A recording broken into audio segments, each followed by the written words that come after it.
Ladies and gentlemen, happy holidays. For those of you who are very keen on Kenyan politics, one thing is very clear, that if you look at the mountain politics, you realize that it is only Gachagua who is talking. Wengine wamenyamaza. They are not talking. What is happening in the mountain? Because this cannot just be a coincidence. Unapoangalia, you realize that as times passes by, as times goes, Uhuru Kenyatta is becoming more attractive to the Kikuyus. And the only person who is now attacking Uhuru Kenyatta is Rigathi Gachagua. And anytime he attacks Uhuru Kenyatta, the voters are not happy. Watu hawasherekei, hawafurahi. What is happening in the mountain? Because this is the same group of people, the same voters who saw Uhuru Kenyatta as somebody who was not attractive politically in any way.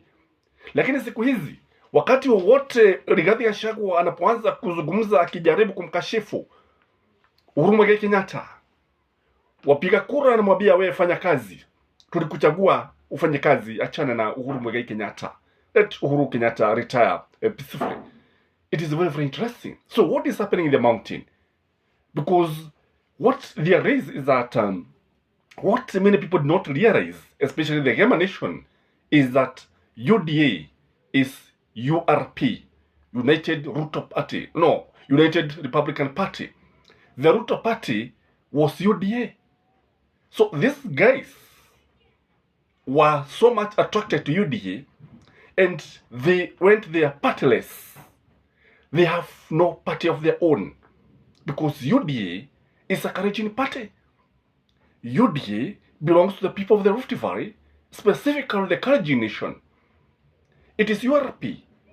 And when the Kikuyus swallowed the line and sinker and everything and the bait, it is now dawning on them that what they did was not the right thing. They could have negotiated with Ruto, with a party like Musalia Mudavadi or Moses Wetangula. Because when they went there, they thought that UDA was their party.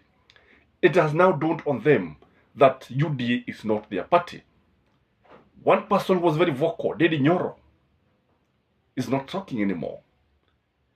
He has realized, together with the Kikuyus, that William Samoei Ruto for sure outwitted them. They were outwitted. And they don't have a party.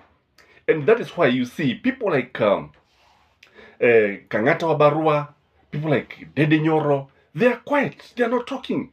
That's what I'm saying. It's only Gachagua who is talking in the mountain. You remember the fire-breathing Alice Wahome from Kadara?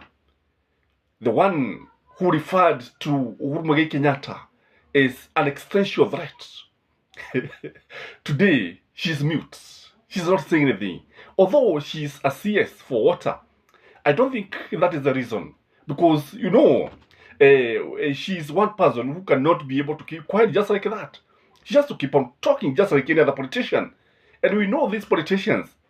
Again, when you look at the majority leader, Kimani Ichung'wah, the man has been overwhelmed.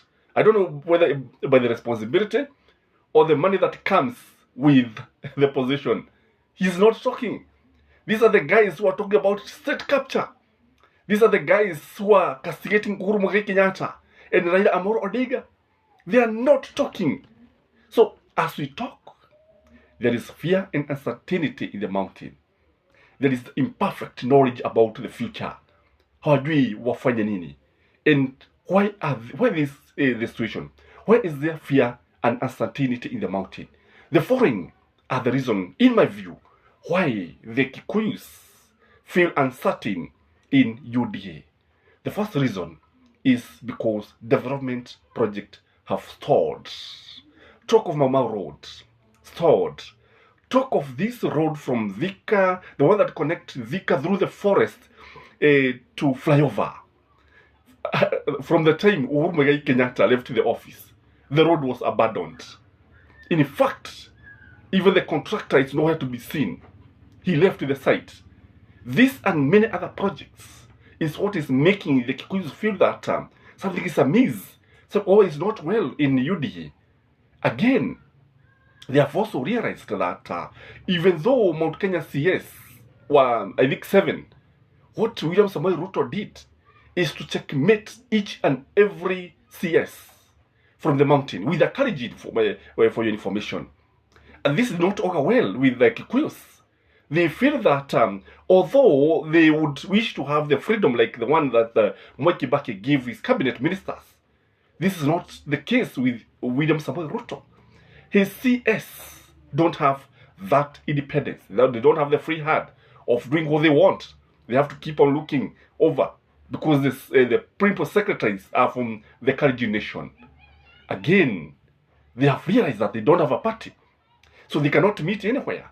Unlike Ford Kenya can meet, unlike ANC can meet, but Kikuyus cannot meet anywhere because they don't have a party. And if they have to meet, maybe in Gachagua's home, because and it is not in Karen, by the way. Have you realized that, and this is very interesting, that Gachagua has not moved into Karen, the deputy president's current home? What is happening? I'm going to give a video that will shock many people here. Why has Gachagua not moved into that office? Why? What is in that office? What is happening there? Because you have seen, William Samoei Ruto is working in State House. Why is Gachagua not working there? Why is he not residing there? A story for another day.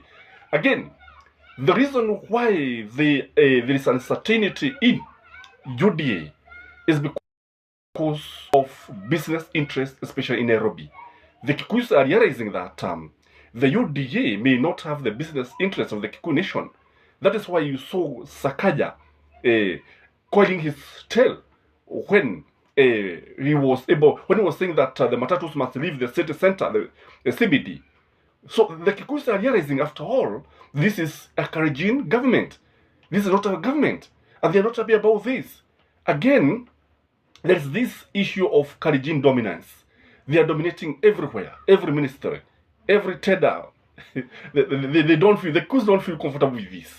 So this domineering, and the Kikuyus are very much aware that it is very clear in their mind that they are majority in this nation. They are the one who brought the majority of votes in UDA. So when the Kalenjin are dominating them, they are not comfortable. They are not happy. They are not at ease. Again, there's also a feeling that William Samoei Ruto has rewarded the Kalenjin more than the Kikuyus. And the Kikuyus were expecting to be more rewarded. Because I've always opined that there's that feeling of entitlement in the Kikuyu nation. There's always that a feeling. They also feel that they are the one who formed this government. And that is why you remember what Gachagua said about Sakaja. At yeye ndiye ambaye aliwaketisha Wakikuyu wakaogea akawasemeza ili wakubali kumuunga mkono Sakaja. And the same is true with William Samoei Ruto. So they are not being rewarded as they expect. The other thing is that there's also the issue of the dominance of the family, first family in politics.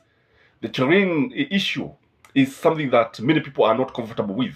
And that is why you find many people comparing Gina Kenyatta and Chirine Ruto.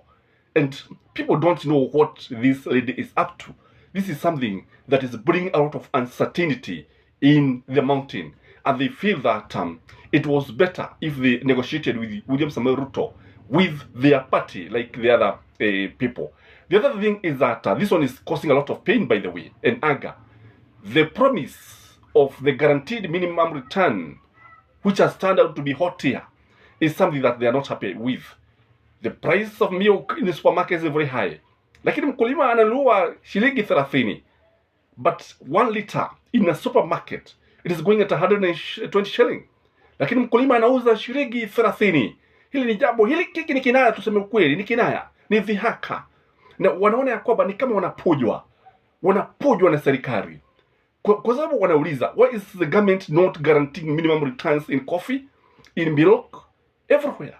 Unapoenda sehemu zingine, kwa mfano, because I was in Nyandarua Mountains, where I found plantations of maize and potatoes, and they are selling it through a price. So wanauliza, bona hawanufaiki?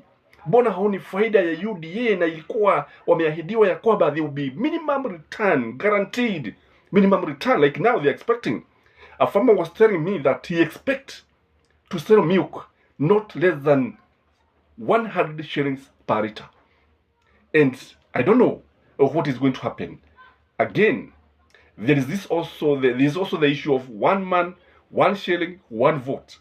William Samoei Ruto is quite on this. He's not talking about it. Reason? Because it is going to benefit the Kikuyus.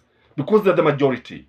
And that feeling is bringing what we call feeling of betrayal, which is something that is expected anyway. So they are saying that the reason why UDA government is not talking about 1 man, 1 shilling, 1 vote is because William Samoei Ruto knows very well that the Kikuyu stand to benefit most if this was to be applied. And in fact, what people are saying is that BBI, after all, was a good idea, but they were forced to reject it, although they were the one who are benefiting most. Again, there is also the issue of the insecurity in some places, where you find some people complaining that there's a lot of insecurity in Mount Kenya. Some are saying that even the issue of accidents that are happening in the mountain. I think yesterday I met 3 vehicles in a Grising Road accident. It was scary, let me tell you. They are saying that the transport, CS, is not doing anything in the mountain to control this situation. Is it by design? So they are not happy, because when they remember Mishuki, who was able to implement each and every rule in the book and brought sanity to the road sector, then they are saying that William Samoei Ruto is not doing enough. I don't know what you think about William Samoei Ruto's government, because if you come to the mountain, I can tell you the situation is very different. I can tell you that there are some people who are regretting that they went hunting without the weapons. They went fishing without fishing boats. That is my take. Gashi Skyman, the tourist man, Black Africa. Can you remember to subscribe to this channel and like our video? Can you give this video at least 1,000 likes? And may you have a blessed day. Bye bye.